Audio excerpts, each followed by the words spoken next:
São Paulo, uma cidade de luzes e sombras, guardava segredos que nem os arranha-céus mais imponentes conseguiam encobrir. Entre becos esquecidos e ruas tomadas pelo tempo, existia uma capela amaldiçoada, selada há quase 5 décadas, a Capela de Santa Penitência. Nenhum fiel ousava rezar ali, e mesmo os sem-teto evitavam suas portas apodrecidas. O motivo? Um exorcismo que deveria salvar uma vida, mas terminou em horror. Em 1971, Clara Anunciação, uma jovem de 16 anos, foi levada ao local para ser purificada.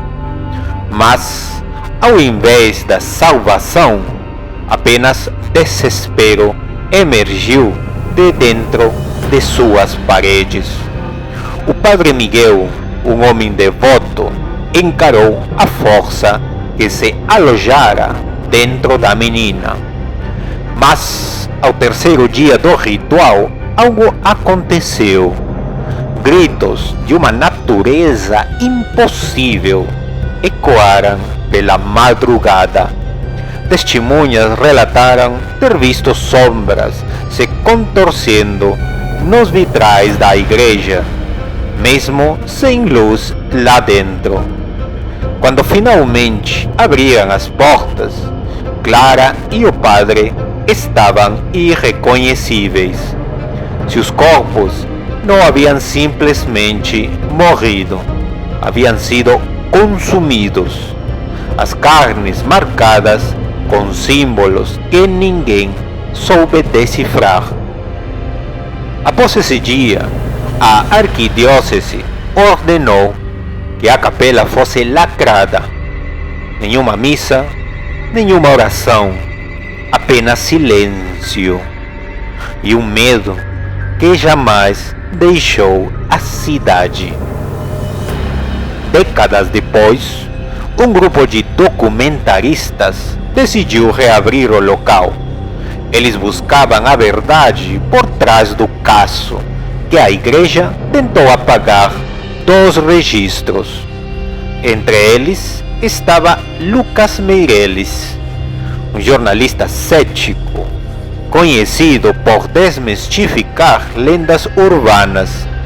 Para ele, o exorcismo de Clara não passava de um caso de histeria coletiva, mascarado pelo fervor religioso da época.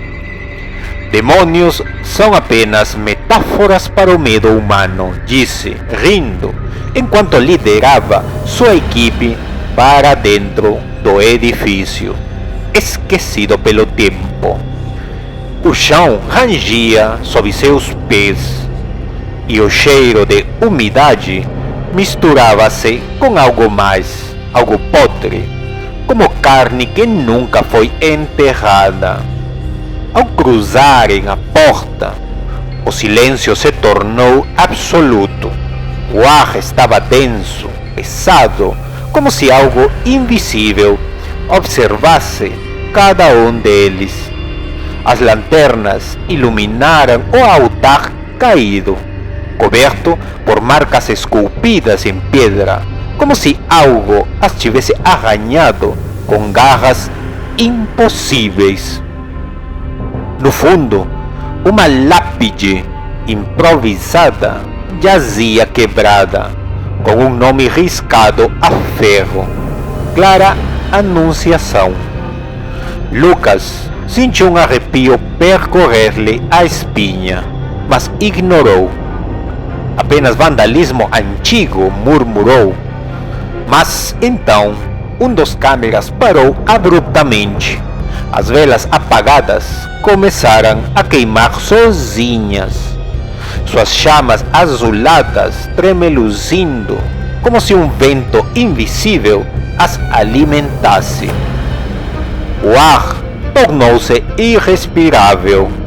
A temperatura despencou, condensando a respiração dos documentaristas no ambiente gélido da capela.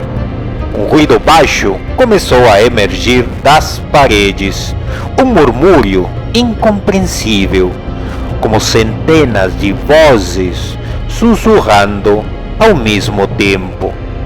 Lucas se virou para falar algo, mas antes que pudesse pronunciar uma única palavra, uma sombra atravessou o corredor ao fundo. Não deveria haver ninguém ali.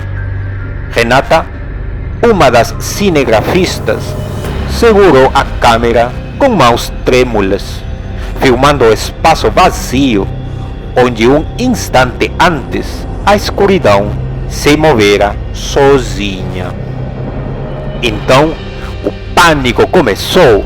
Um dos tripés tombou sozinho, lançando a câmera ao chão, e na tela rachada a equipe viu algo impossível.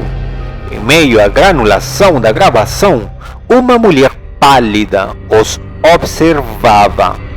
Sua pele era fina como pergaminho, os olhos fundos e escuros, e um sorriso repuxava sua boca além do que qualquer humano deveria ser capaz. Não havia dúvida. Clara estava ali. A câmera piscou e ela sumiu. Mas o que se seguiu foi ainda pior. Os sussurros viraram gargalhadas. Gargalhadas impossíveis de identificar se vinham de um homem, uma mulher ou de algo que já não era mais humano. Lucas correu até a porta, mas ela não se movia. Ele puxou com força, sentindo o suor escorrer pelo rosto gelado. Era como se a madeira tivesse se tornado parte da parede, selada por uma força invisível. Renata começou a chorar baixinho, enquanto outro membro da equipe, Diego, tentava usar um pé de cabra. Nada. O templo havia se trancado por vontade própria. O ar ficou mais pesado. A luz das lanternas piscava. Uma a uma, as velas azuladas se apagavam. O breu absoluto tomou a capela e a luz única era a tela da câmera de Diego. Foi quando as sombras começaram a se mover.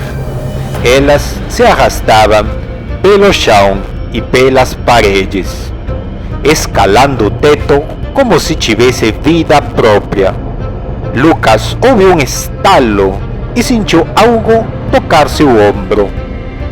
Ele se virou num reflexo e ali estava ela, Clara, a menos de um palmo de distância.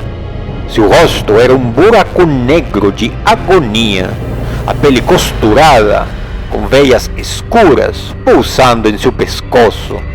Você veio tarde demais, ela sussurrou. Lucas não conseguiu reagir.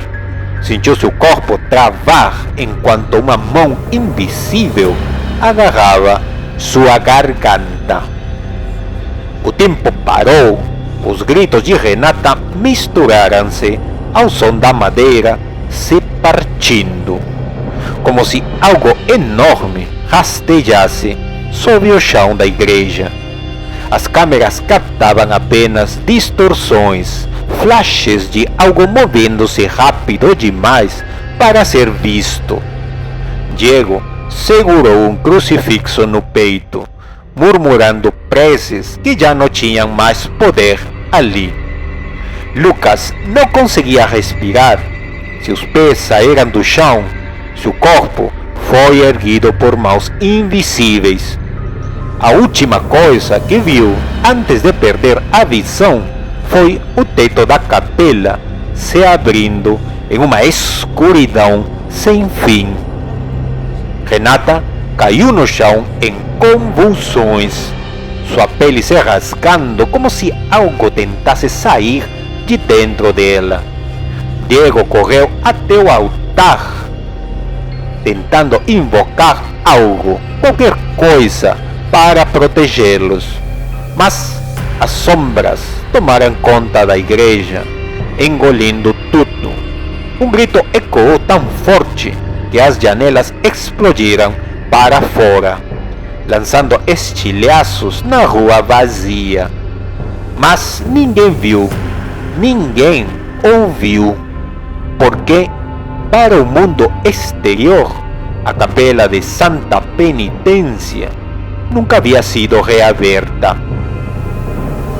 Na manhã seguinte, a capela estava intacta. Nenhum sinal de arrombamento, nenhum equipamento de gravação, nenhuma pegada na poeira acumulada por anos. Mas algo havia mudado. A lápide de Clara não estava mais quebrada. No lugar do nome riscado, agora havia outro, recém-esculpido: Lucas Meireles. A cidade seguiu sua rotina. Jornalistas investigaram sem respostas. A arquidiócese silenciou. Mas moradores próximos à capela disseram que, nas noites mais frias, quando o vento uivava entre os prédios, gritos ainda ecoavam de dentro das paredes. Alguns diziam que eram apenas rajadas de ar, outros que era o som de alguém sendo levado para a eternidade, repetidas e incontáveis vezes. Mas a verdade ninguém queria descobrir.